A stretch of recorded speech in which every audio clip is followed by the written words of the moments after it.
India has failed miserably to dampen the spirit of Kashmiri people. Generations after generations, their longing for freedom is as alive as it was 7.5 decades ago. I wish to remind the Indian leaders that unilateral steps in Jammu and Kashmir can neither accord legitimacy to their occupation nor suppress the true sentiments of the Kashmiri people. Gimmickry cannot replace legitimacy. Kashmir کے لیے 300 بار بھی جنگ کے لیے تیار ہیں. وزیر اعظم کا دشمن کو واضح اور دو ٹوک پیغام. کہا کشمیر کو طاقت کے زور پر زیر کرنے کا بھارتی خواب کبھی پورا نہیں ہوگا. بھارتی سپریم کورٹ کا فیصلہ غیر قانونی اور غیر آئینی ہے. کٹھ پتلی عدالتی فیصلوں سے زمینی حقائق بدلے نہیں جا سکتے. مظفر آباد میں آزاد کشمیر قانون ساز اسمبلی کے اجلاس سے خطاب. کہا مسئلہ کشمیر عالمی طور پر تسلیم شدہ تنازع ہے. واحد حل استواب رائے ہے. نگران وزیر اعظم کی یادگار شہداء پر حاضری, پھول چڑھائے اور فاتح خوانی کی. وزیر اعظم آزاد کشمیر اور حریت رہنماؤں سے ملے.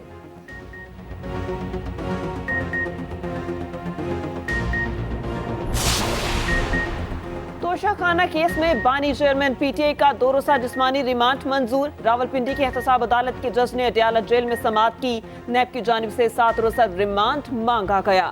توشہ خانہ کیس میں نااہلی کے خلاف درخواست سماعت کے لیے مقرر. لاہور ہائی کورٹ کا 5 رکنی بینچ آج سماعت کرے گا. انٹرا پارٹی الیکشن دوبارہ کرانے کے حکم کے خلاف کیس سنا جائے گا.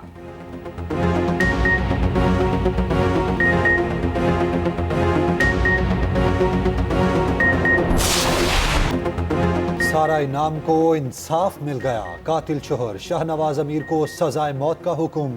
ڈسٹرکٹ اینڈ سیشن جج نے 10 لاکھ روپے جرمانہ عائد کیا. مجرم کی والدہ سمینہ شاہ بری. کمرہ عدالت میں مقتولہ کے اہل خانہ فیصلہ سنتے ہی رو پڑے. والد کا فیصلے پر اطمینان کا اظہار. سمینہ شاہ کی بریت کے فیصلے پر ناخوش. ہائی کورٹ میں چیلنج کرنے کا اعلان.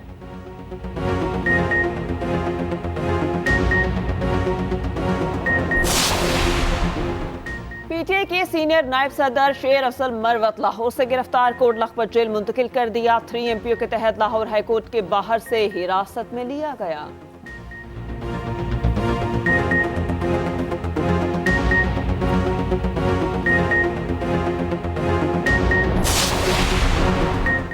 P T I intra party election case میں درخواست گزاروں کے دلائل مکمل. اکبر ایس بابر کی پارٹی انتخابات کا عدم قرار دینے کی استدعا. پی ٹی آئی کے وکلاء نے کہا پارٹی چیئرمین کا انتخاب آئین اور قانون کے مطابق ہوا. چیف الیکشن کمشنر نے ریمارکس دیے باقی جماعتوں کے بھی الیکشن ہوئے, ان پارٹیوں پر بھی بہت اعتراضات سامنے آئے. پارٹیوں نے اعتراضات کو دور کیا. کیس کی سماعت پیر تک ملتوی. میڈیا سے گفتگو میں اکبر ایس بابر بولے ہم پارٹی میں شفاف انتخابات چاہتے ہیں.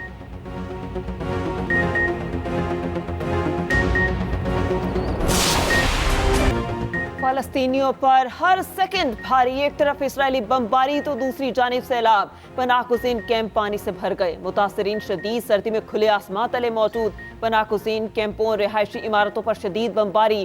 2 صحافیوں سمیت مزید 2 فلسطینی شہید. شہداء کی مجموعی تعداد 18,600 سے تجاوز کر گئی. جنین کیمپ میں 3 گھروں کو اڑا دیا گیا. جب بالیا کے قبرستان کو روند دیا گیا. حماس بھی مزاحمت کی علامت بن گیا. کئی اسرائیلی ٹینک تباہ کر دیے.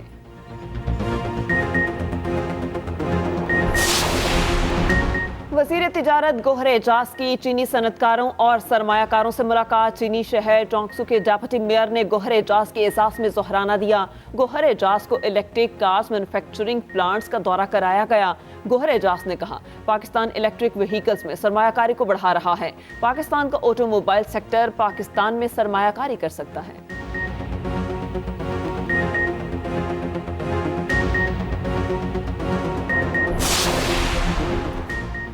نگران صوبائی وزیر اطلاعات محمد احمد شاہ نے کہا ہمارے معاشرے میں رات جتنی تاریخی ہے. ہم شرمندہ ہیں, ہم اپنی نسلوں کو سمجھا نہ سکے. قانون بن رہے ہیں لیکن ان پر عمل درآمد نہیں ہو رہا.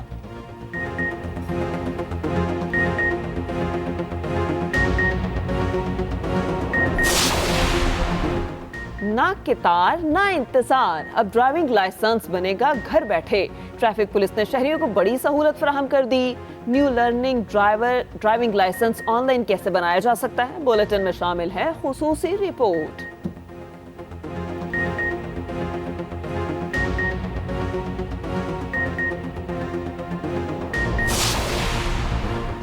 عالمی سطح پر پاکستان کا ایک اور اعزاز، پاک فضائیہ کے آفیسر کیڈٹ محمد طلحہ نے آسٹریلین ڈیفنس فورس اکیڈمی میں اعزازی شمشیر جیت لی۔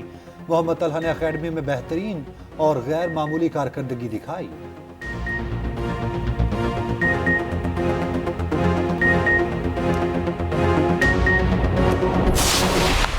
پرتھ ٹیسٹ کا آج دوسرا دن، آسٹریلوی ٹیم 346 رنز 5 کھلاڑی آؤٹ سے اننگز آگے بڑھائے گی۔ میچ کا پہلا دن آسٹریلوی بلے بازوں کے نام رہا، ڈیوڈ وارنر کے ہاتھوں بالرز کی جم کر پٹائی۔ عثمان خواجہ وارنر کی 126 رنز کی اوپننگ شراکت داری، وارنر نے 164 رنز کی اننگز کھیلی۔ عامر جمال نے ڈیبیو میچ میں 2، خرم شہزاد نے 1 وکٹ لی، شاہین آفریدی اور فہیم کی 1 وکٹ۔ عثمان خواجہ کا فلسطینیوں پر مظالم کے خلاف احتجاج، سیاہ پٹی باندھ کر میدان میں اترے۔